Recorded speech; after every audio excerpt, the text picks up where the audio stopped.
Ready? Start. Mr. Deputy Speaker, Sir, we are happy to debate this important subject once more. As you know, the defense debate should necessarily concern all of us and it should be based on a national consensus. It is not a one party business or a one man show. It concerns the entire nation, its security and liberty, as without a strong country everything else has no meaning. Therefore, all valid viewpoints expressed must be taken into account in involving such a policy. We have been warned about evolving such a policy. We have been warned about various threats as evidence in this report of the Defense Ministry, and my only criticism, if at all I should say, is that a time has come when this nation accepts that those threats and our counter postures to meet these threats must be spelled out more wisely. By this, I mean that one who studies this report, unless one has access to various other documents available in abundance elsewhere, one cannot arrive at a position as to what exactly we are trying to do in order to meet the so-called threat, which I certainly assert this is.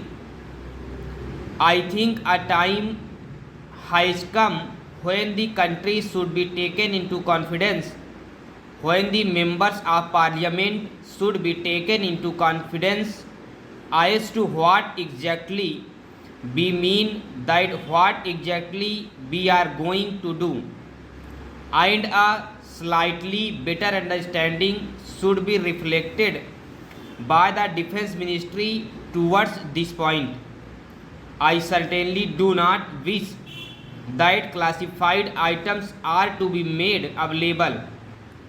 They are certainly the prerogative of the administration to keep, but they should give us, at least in general terms, what we are expected to know.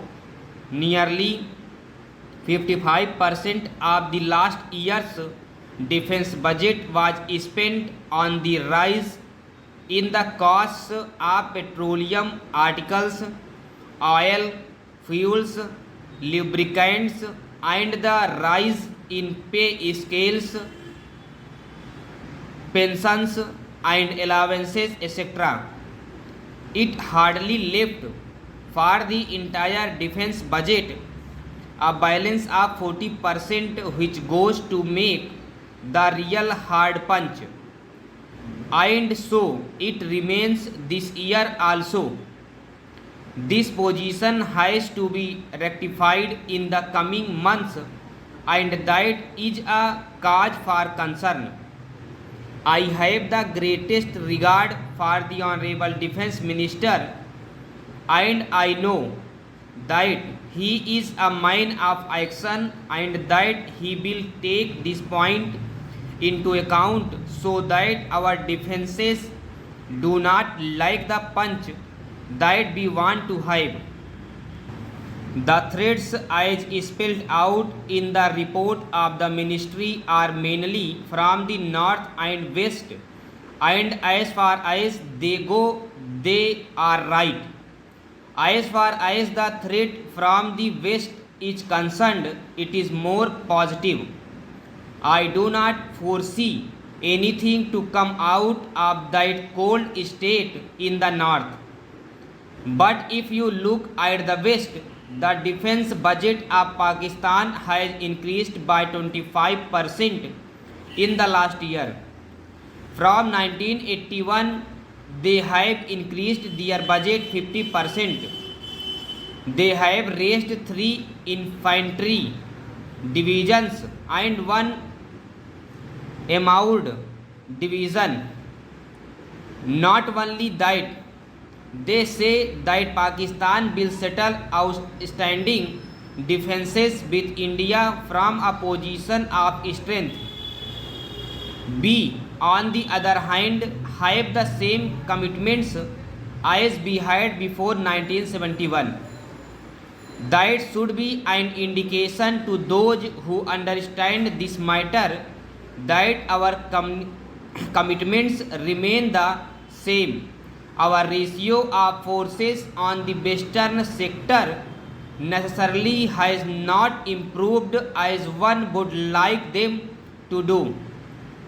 Together with this, the leadership of Pakistan is known for diverting the attention of their people from the various troubles that they have inside their country and creating tensions along the western border which concern us. We have had the sad experience of having three major wars in the last 40 years. The increase in the Air Force of Pakistan has also to be noted. It is no good just not giving any importance to the idea that they do not have an industrial base and therefore it does not constitute any threat to us. I beg to remind the House that initially and basically they and we are from the same race, from the same stock, possessing the same skill and the same resourcefulness. So, one should not underestimate the capacity that they have for doing all this. I wish to say in all humility that especially attention must be paid towards this. They are now getting in the pipeline perhaps some more missiles and more anti-tank weapons and aircrafts which give them a quantitative edge over us. Now the other factor that needs to be taken into account is China's own way of thinking. Compelled by its own national security angles, it has left its old narrow position and has now gone into a lot of technical and technological cooperation with the Western countries. So there should be no doubt that when production starts flowing out of China in this new generation of armaments, it will certainly flow into the pipeline of Pakistan. All these factors should be taken into account by the Ministry of Defence. Sir, concern has been voiced in the report on the threat from the sea, that is the Indian Ocean.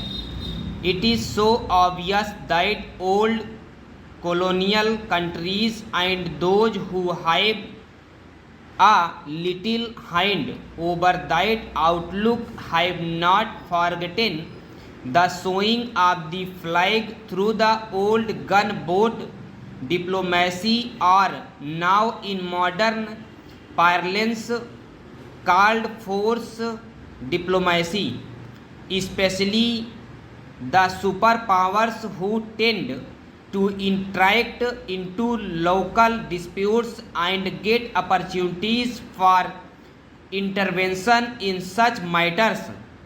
No presence of any external powers is what we stand for, that this is what our aim should be. But together with this, we should not neglect the literal states of the Indian Ocean. Four of these literal states have got a very modern, well-developed submarine arm. Seven of them have got the latest guided missiles, and one of them has made a very big base right next to the neighbor in the west into the Indian Ocean, which looks meaningfully. I am saying this because we should not be caught up in the Diogo Garcia affairs, but we should view the whole situation with more practicality. The only way to solve this problem in time to come is to build up our own naval power. In respect of that, I feel in the last few years there has been a tidal trend of rethinking in the building up of our naval power. But even today, with the allotment to the Navy being only about rupees 175 crores, the ratio of the budget of the Navy is still within 10% of the entire defense budget. Modern countries having a navy worth the name are spending at least 1/3 of their defense budget on the Navy. Whatever constraints hold us from doing so is best for the minister to look into. But my plea would be that the Navy deserves much greater attention than it has so far received. I must compliment the Navy for its fine turnout. As I had the privilege of viewing the Naval Review recently held in Bombay, and it certainly was a stirring sight to see the Navy and all its ships displaying very good morale.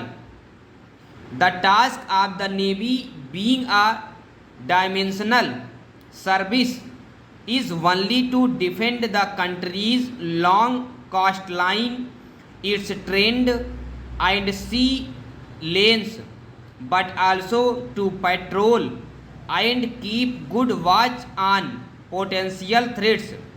This is essential for our security. Coming to the Air Force, which rates as the 5th or 6th largest in the world, it has had a very high record, and under the new Air Chief of Staff, I am sure it will continue to keep this record up. But there are two main defenses which have been felt for long and debated in this house also. One is the deficiency in the strike arm. We do not have a proper plan to do this job. Whatever we have are pretty old. We need new aircrafts to replace the outdated aircraft, which will be fast, safe, and which have all the machinery of the latest type and a good radius action over 300 plus miles. Modern targets are very difficult to hit, as they have new defensive weapons, no as precision guided missiles. They give very little time for an aircraft to come in, find the target, release its weapons and get out. If the job is not done on the first occasion, it will be trouble. I wish that is lag in our strike arm is reminded as soon as possible.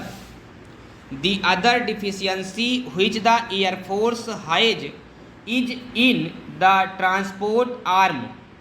Here again, our old war horses, which carry all the materials and troops from one place to the other and in times of need right up to the forward bases, are pretty obsolete, and I do not think that they can do the job economically which they are meant to do.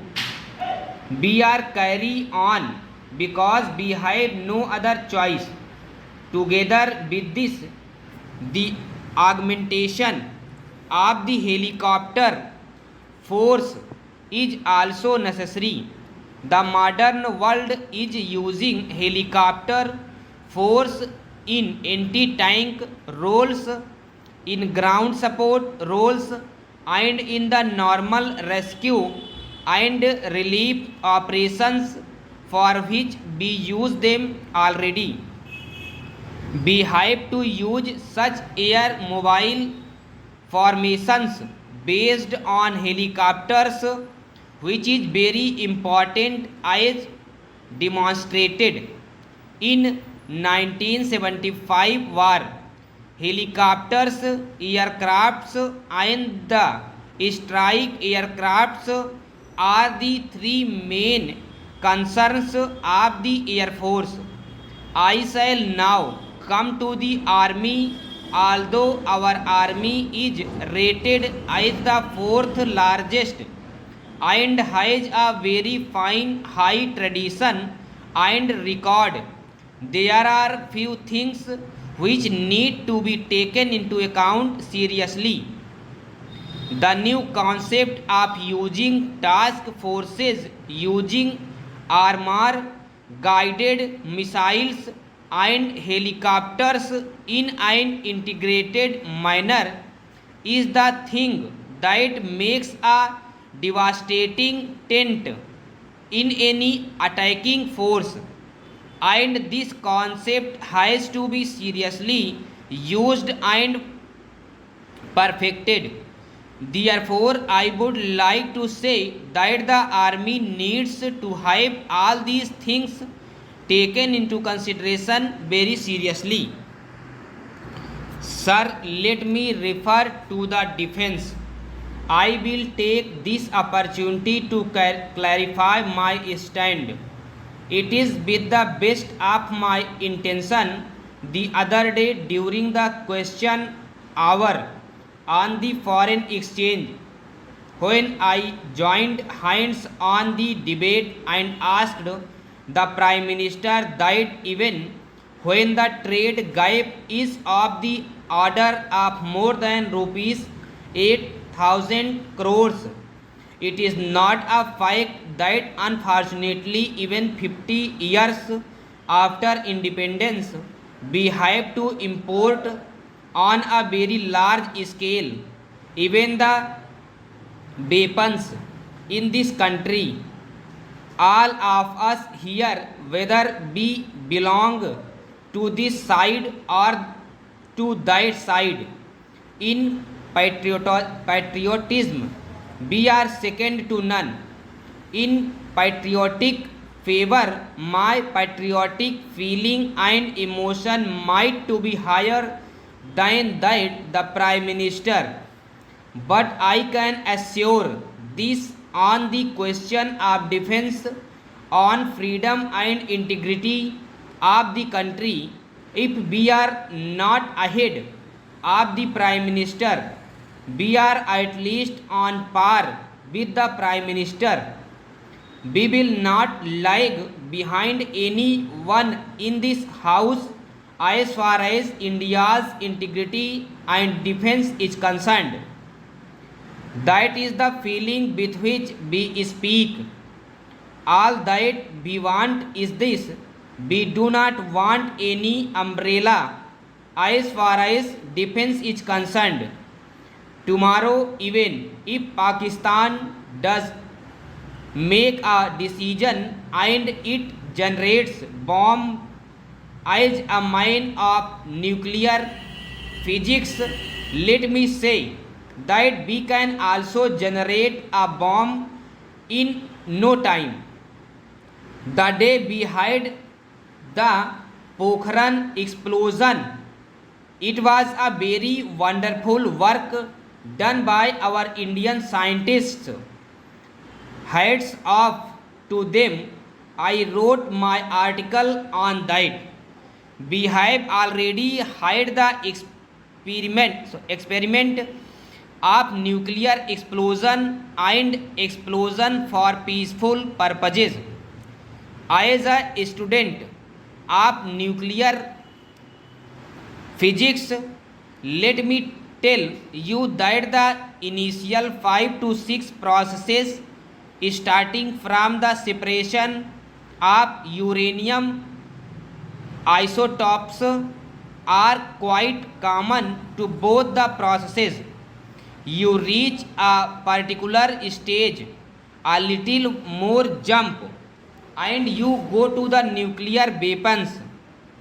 That is exactly the progress as far as this field is concerned. Sir, tomorrow, even if we are required to choose this option, we will not like to choose the option of the United States of America or any other superpower. We will like to stand on our own legs. That is what I meant by saying that today, unfortunately, our self reliance in sophisticated weapons is negligible. Therefore, heavy importance from outside the country are there. The question of import of defense equipment is also linked with our foreign policy. I am proud that we are a neglected country. We should never be cowed by any superpower in the world. They are interested in seeing that we do not have good neighboring relationship with our neighbors, but we have an interest in seeing that we have good neighborly relationship. When we are able to solve the problems of our country round the table, we should be able to solve the problems with the neighbors round the table. Therefore, I do stand for good neighborly relationship. Someone may say that this is pro this and this is pro that, but for the defense of the country and for the developmental activity of the country, we cannot afford to fritter away our resources by tuning our policy in such a way. For good neighborly relationship, we must try our best. I am glad that the general feeling of this house is that we want good neighborly relationship. Even when we build our armies, I am glad that our defense minister has said that we have the armies, but our army is not to march on the frontiers of the country to conquer others. It is to be defend our borders, and that is the approach that we have got. Therefore, if we try to make consciously better neighborly relationship, it might be that the defense expenditure of both Pakistan and India might come down, and in that case a different situation may arise. Sir, I would like to say something about the interest payments. Last year when we presented the budget, I was listening to the comments by a number of experts. One of the experts was from the School of Economics of Pune. He said in one of his comments that when he looks at the tremendous repayment that we have to make for the loans that we have borrowed, sometimes he feels that we almost borrow to repay. Today, what is the position? According to the budget documents, the interest on borrowing will be rupees 1000 crores. Unfortunately, even the repayment installment of IMF loan is due this year, and as a result of that, you will find that it takes all the borrowings.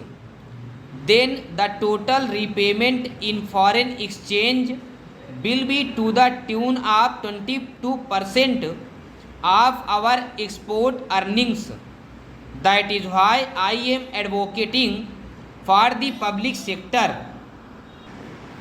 Sir, I am very happy that my colleague has brought this resolution on the formation of National Security Council, and I fully support it. There has always been the need for defense debates, and even from that point of view, I welcome this particular resolution. Defense, unfortunately, has not been discussed enough in this country. That is the main reason why all our policies have been lopsided right from the inception. I, being a member of the armed forces, and my friend have been there and be used to watch helplessly when correct perspectives were put forward by our respective chief, whether it was the army chief or the naval chief of the air force chief. The defense ministry have been a glaring example of this is the Jaguar deal. In 1972, after the Chief of Air Staff, after much discussion, put forward this proposal, but we saw how they have been dilly-dallying about it, and we went in for it when the British Airspace Company was disbanded in 1978. If we had purchased it in 1972, the cost of Jaguar would have been rupees 1.5 crores. Finally, we brought it at a cost of rupees 10 lakhs in 1978, and that too when the aircraft are getting slightly obsolete. So discussions on defense, I think, is a good thing. Our defense ministry has been the most secretive ministry in the world. They have always kept away from the country and from parliament about the things which the country should know, which the country should discuss, and which the country should debate. We have been putting many questions on the armed forces in this house. I have been asking very simple questions like the replacement of transport aircraft, etc. But the reply which I got from the defense ministry was, I am directed to inform you that the question has been disallowed on grounds of secrecy. What is so secret? Secrets are the war plans when your army has to move from one place to another during war time. But these days are of satellites. Satellites are going around the world.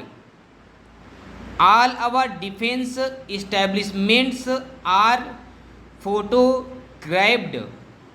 All your material is in the defense magazines of the world. It is not secret. We would like to participate. Rupees 6,000 crores are spent on defense annually. In the sixth 5-year plan, probably about rupees 3,000 crores are to go. Out of these rupees 3,000 crores, rupees 1,000 crores is going to be probably on the import of the equipment. Are we not going to discuss it? Are we going to for Jaguars up, or be going to have a long term policy? I would like to place on the table of the house today a book brought out, I do not know by whom, on the Indian Air Force on the occasion of its golden jubilee. The Chief of Air Staff has given the forwarded to it. It has advertisements of Jaguars on its front and back pages. It has an aircraft advertisement on the first page. It shows various forces. It shows pulls and pressures which the Indian Air Force and the Defense Ministry are going through every day. But what I want to say is that this book contains, as per the Defense Ministry, a lot of secrets. This book says that there are so many helicopters, so many missile squadrons. This book is given an account of which squadron is where. There are photographs of our airfields in India. There are photographs of our aircrafts. I would like you to see this book. These are all supposed to be secret documents. They have been compiled. I want to go to some other topics, so I am not going to speak about it now, but I am placing it on the table of the house.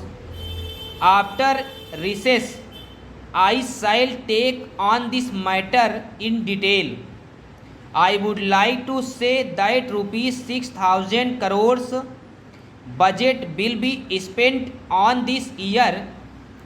3 years back, our budget was rupees 3,600 crores, and now it is rupees 6,000 crores, which means the budget has gone up by nearly 50% in the last 3 years. It is a welcome thing and it is required. But what I am saying is that in spite of the money going up double fold, the money which should go towards the armed forces service conditions is not going there. What we require today is the consolidation of the armed forces. We are buying equipment at a fast rate, but there is no consolidation. With this money, I think our first task should be the consolidation in our bases. Our members in the armed forces are not happy. Hardly 10% have got accommodation. Let us put our money in this area. This is where it is required most. Let us analyze our defense budget of rupees 600 crores.